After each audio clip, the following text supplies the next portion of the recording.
Hello and welcome to the Film Ireland podcast. We are delighted to welcome our new assistant editor, Smrithika Majukar, who'll be chatting with director Molly Walker ahead of her cinema release of How to Have Sex in cinemas from the 3rd of November, so make sure to catch it on the big screen.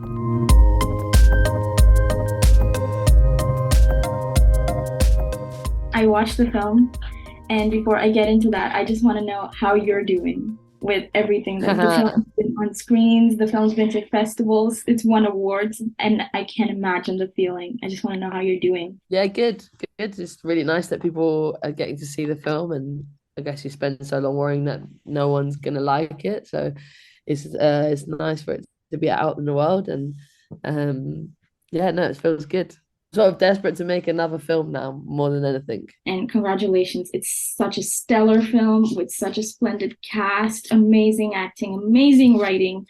Firstly, can we head into talking about the pre-production, the rehearsals, the costuming?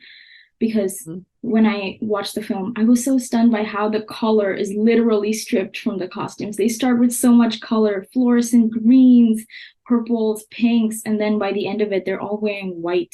So, the whole storyboarding of it, the intimacy coordination. Would you like to talk a little bit more about that? Because intimacy coordination is such a new thing in the industry now, with more awareness coming about it. Yeah, for sure. So basically the film's like designed in two halves. There's like the first half, which is like the magical fun half, and then the second half, which is like the more dark yeah, like you feel it from her point of view, from her emotion. So that kind of went into everything. It's like went into costume, went into makeup, went into music, production design, everything. Like everything gets messier as you go on. The bass gets deeper, the crickets in the background get faster. The sound designer is actually Irish, Steve Flanagan. He's great. And so like he's hidden all this stuff in the background in the second half of the film, all to make it more intense and to feel like you're really feeling it from her perspective. One of the things that we always talk about is like in Malia you never get quiet, so like how we then it gets more and more intense through the film. And the intimacy coordination, so those scenes are all heavily choreographed. We rehearsed them both in London and in Malia, and they're all storyboarded and choreographed. The question of the storyboarding, because it's such a serious topic that you have to choreograph every move and make the actors feel safe. And, to have to see such a thing on the screen and to realize, the actors had to prepare so much for it. Did you have a different experience with the cast this time, preparing them? Yeah, I mean, so I was always really keen for it to be shown through her face, not to see too much of what was happening outside of her emotion, but you can feel what's going on. So that was always the understanding. But yeah, we had intimacy coordinator, and we had therapists on set, and we also played football every Sunday and like barbecues, and we tried to create a vibe which meant that everyone felt safe to like talk if there were if ever anything came up. That's a good balance to have, I feel, because it's so serious, and also you need to have to make sure that everyone's mental stability isn't compromised in their job. Yeah, for sure. When you mentioned that you wanted it to come across from Tara's point of view, the character Tara's point of view, I really did feel that it come across from her point of view, and I was so fascinated by her character with the ups and downs of being a teenager. Just being a teenager is so difficult, and how did you navigate that terrain when you started writing the film? Because did you start writing with the character, or did you have a plot idea in mind before you started writing? Yeah, it was more of a plot idea. I mean, it was basically like, how does the pressure of everyone around a teenager lead to her having like being assaulted or being in these situations that so I think I wrote like 60 of the pages, and then we started developing the last third, figuring out what the final thing was. Yeah. How many drafts did it take, out of curiosity, for the script? I have no idea, to be honest, but I never numbered the drafts, but I was still rewriting on the last day of the shoot. I've heard that it always goes on to improvising and rewriting depending on how the plot develops, but How long did the writing process take, maybe before you started filming? Yeah, a year and a half, I think. I think the whole process was 3 years. I saw that this film comes from your work on Good Thanks You, your short, and how you wanted to start a conversation on like consent and you know, just the sexual experience of people. The conversation of consent when it headed into building the characters up.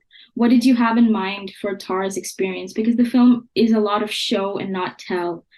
What were you trying to tell in this in the process of showing something?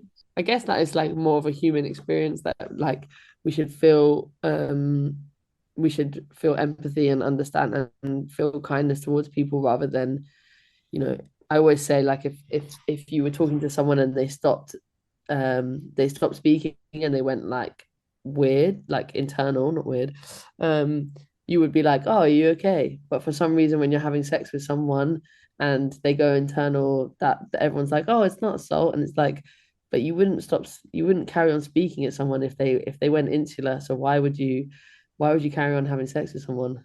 How did you navigate this kind of friendship, this dynamic of friendship between the group of friends who she thinks she belongs with and this found family kind of trope that she found at the party? Yeah, I guess that the other group sort of represents my friendships in later life and like how you really care for each other and look out for each other, and how that contrasts with the sort of pressure and violence that you can feel when you're a teenager from other friends, which is like this competitive best girl wins attitude, you know? I was wondering where the premise of a senior trip came across because I didn't go on a senior trip of my own when I graduated high school, but I've heard horror stories.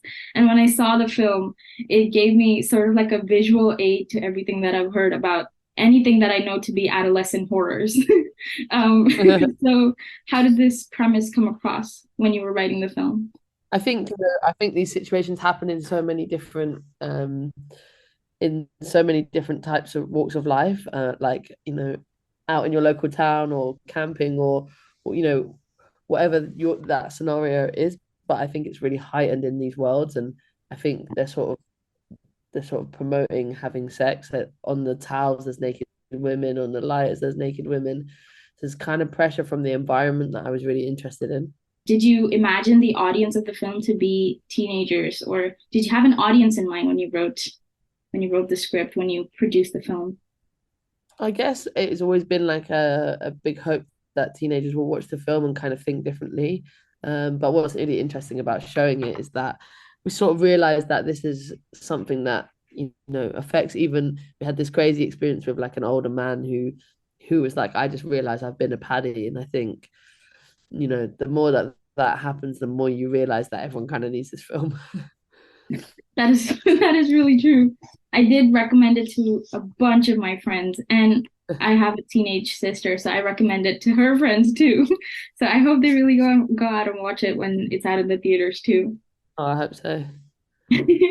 Were there, because I know art inspires art, were there any films or books that you referred to while you were making the film? I always forget the name of the photography book that we used. We had this great photography book that's like shot all over um party islands, which is amazing. We referenced a lot.